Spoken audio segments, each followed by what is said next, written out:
All right, welcome to this explainer. Today we're diving deep into the administration of the 42nd U.S. President, Bill Clinton. And look, instead of getting bogged down in the usual partisan politics, we're going to look straight at the hard data, the economic records, and the historical documents, because the 1990s, they were this absolutely pivotal transition era.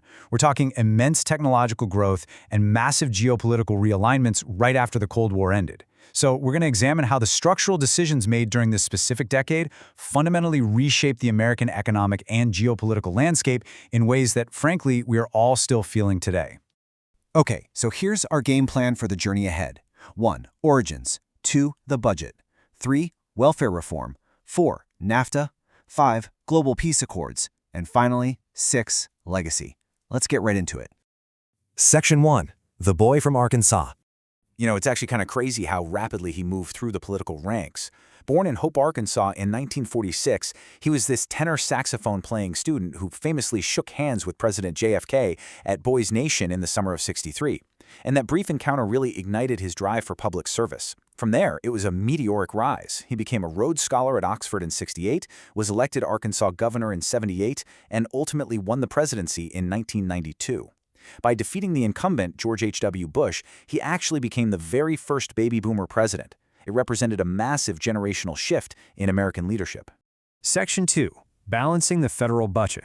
So imagine taking office and immediately staring down a looming $290 billion deficit. That was the reality when Clinton stepped into the White House in '93. And the projections, they showed that number climbing even higher over the coming decade. In response, his economic team drafted this rigorous legislative package of tax increases, which fell primarily on the wealthy, along with significant spending cuts. Now, this was an incredibly fiercely debated strategy. In fact, it was such a massive political gamble that the bill passed without a single Republican vote in Congress. But you've got to look at the resulting fiscal trajectory, because it's one of the most studied periods in modern economics. By 1994, that massive deficit had shrunk to $203 billion. But the true historic milestone hit in 1999. Aided by surging tax revenues from a roaring 1990s economy, that deficit didn't just shrink, it completely vanished. It transformed into a $124 billion surplus.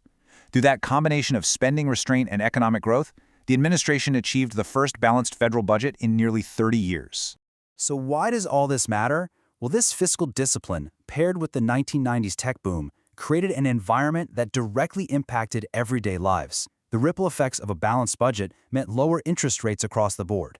And by the end of his terms, this facilitated the lowest unemployment rate in modern times, the lowest inflation in 30 years, and crucially, the highest rate of homeownership in the country's history. Everyday Americans were literally feeling the tangible benefits of this macroeconomic shift.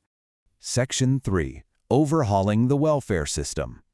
Fulfilling a major campaign promise to end welfare as we know it, Clinton signed the Bipartisan Personal Responsibility and Work Opportunity Reconciliation Act in 1996. And this fundamentally transformed the nation's existing welfare structure. It replaced the old open-ended guaranteed financial assistance program with a totally new model. This new framework was time-limited, jobs-focused, and strictly required work or job training in exchange for benefits. Now, let's look at the mechanical results of this legislation, because the real-world impact was immediate and honestly pretty staggering. The data shows welfare caseloads dropping 48%, going from 14.1 million down to 7.3 million people by 1999. Plus, the percentage of recipients working nearly quadrupled, jumping from just 7% in '92 up to 35% by 1998, all supported by $3 billion in job placement grants. Now, economists do still debate the exact formula for this outcome. While the policy changes played a massive role, analysts point out that the red-hot '90s economy naturally pulled a lot of people into the workforce, too. Section 4. Free trade and NAFTA. Listen, we really cannot deconstruct the 1990s without looking at North American trade. Building on the free trade momentum initiated by Ronald Reagan and George H.W. Bush, Clinton pushed NAFTA through a divided Congress, and it went into effect in 1994. This trilateral pact eliminated most tariffs between the U.S., Canada, and Mexico, creating one of the absolute largest trade blocs in the world. NAFTA's legacy is highly debated, but the impartial data paints a distinct dual picture.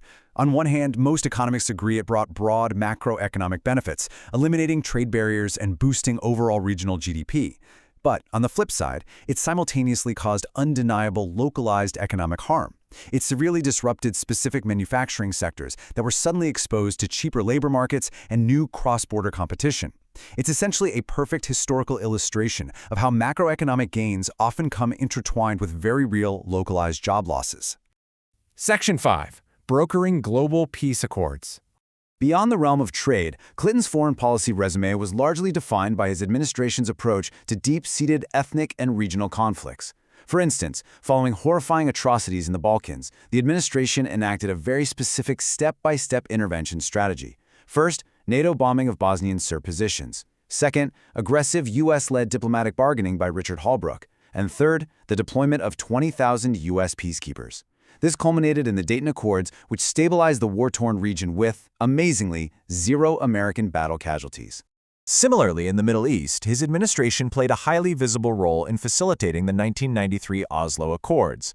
The U.S. hosted a historic agreement at the White House where Israel and the PLO officially recognized each other. That photograph of the handshake is still one of the most iconic images of late 20th century diplomacy. Now, while the administration invested vast resources into this, it was a fragile step, and sadly, the peace process had essentially stalled out by the end of his term. Section 6. Post-Presidency and Legacy. After leaving the White House, Clinton didn't just fade into the background. He channeled his immense political influence into the Clinton Foundation, launching a global post-presidency initiative. This allowed him to maintain a highly active role in international humanitarian efforts. He focused heavily on public health, like successfully slashing the cost of HIV and AIDS medications for developing nations, as well as driving economic empowerment and combating climate change worldwide. So, as we wrap up this explainer, I want to leave you with a question to chew on. We've traced the data from a $290 billion deficit to a massive surplus, from guaranteed welfare to time-limited assistance, and examined the monumental creation of NAFTA.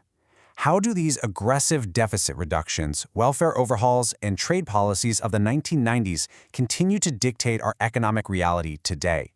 The structural foundations laid during the 42nd presidency absolutely set the stage for modern globalization. The data of the 90s truly is the DNA of today's world. Thanks for learning with us, and keep questioning the data.